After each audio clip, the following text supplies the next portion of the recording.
Hello there, today we're taking a look at 3 different Mega Pokemon sets. These are from the Pixel Art series, a series which includes 7 sets total. You've got Pikachu, Bulbasaur, Charmander, Squirtle, Eevee, Mew, and a Pokeball, which is not pictured here.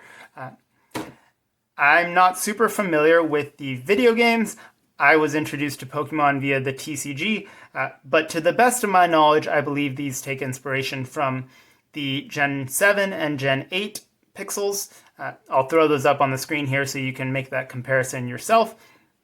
I'm not sure if they're completely pixel perfect, but they do look pretty darn good. So before we get into the build and whether or not I think they're worth it, let's take a quick look at the box. The box is nice in that you don't have to destroy it to open it. It has a flap here that folds open, reminiscent of a certain architecture series from a different brand.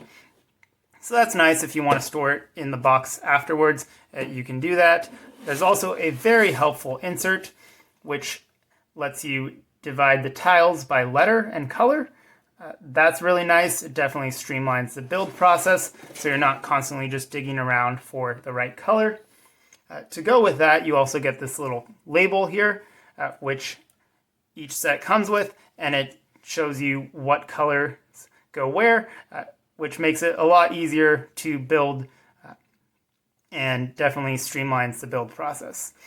On this side, you have a straight edge of sorts that can help you with straightening out the tiles so you don't have to sit there and adjust them one at a time. I found this to be very helpful.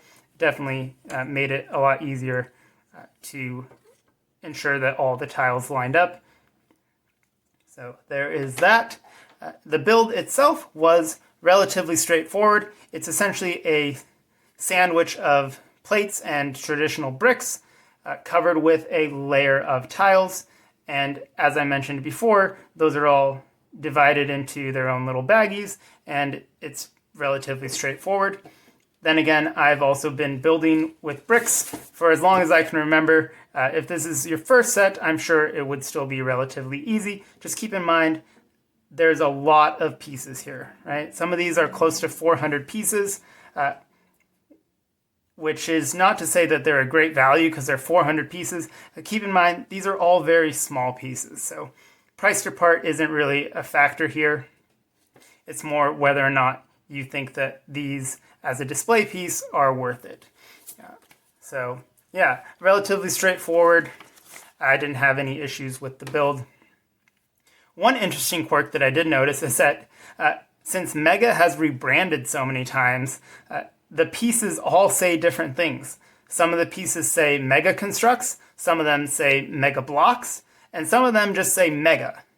So they are currently on their 4th sort of revamp, which seems to be Mattel Brick Shop. So now some of the pieces say Mattel on them. So Mega has a branding thing, and they need to figure that out because it's not great when you keep changing your name every couple years. Anyway, weird side tangent about branding aside, let's go back to display here. There's 2 different ways that you can show them off. You can use the included clear stand, which supports the entire weight just on this axle here.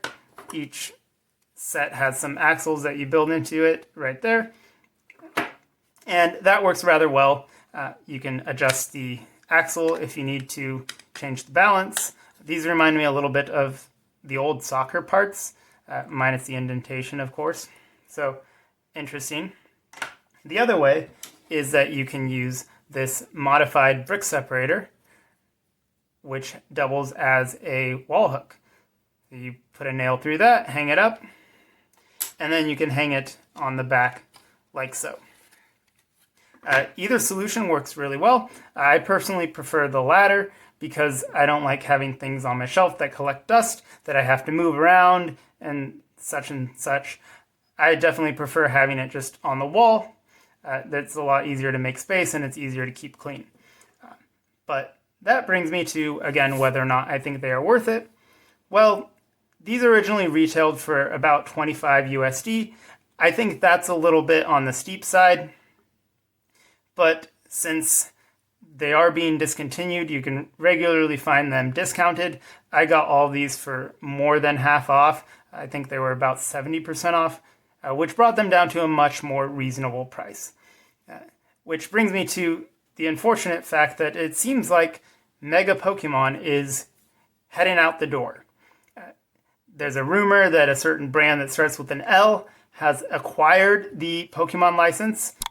Hi, editor Aaron here. So obviously part of the problem with filming videos in advance and creating a backlog is by the time you get around to editing and posting them, the news has changed. And by now we know, of course, that LEGO has the Pokemon license, and my honest opinion is the offerings are pretty weak. They're incredibly expensive. There's no small sets, and also they just look worse overall than the mega sets. Anyway, that's my 2 cents. Back to your regularly scheduled content. So that will be interesting if that happens, but I do think these sets are pretty cool. I like what they did with the pixels. It's clever, and it's, again, just a very satisfying build. It's almost a meditative, just kind of building the tiles up and things like that. At least for me, it was rather relaxing to put together. Let me know your thoughts about these sets and Mega Pokemon in general. What do you think is going to happen in the future? I'd love to hear those thoughts in the comments, and I look forward to seeing you in another Board Games, Bricks, and Hobbies video. Take care.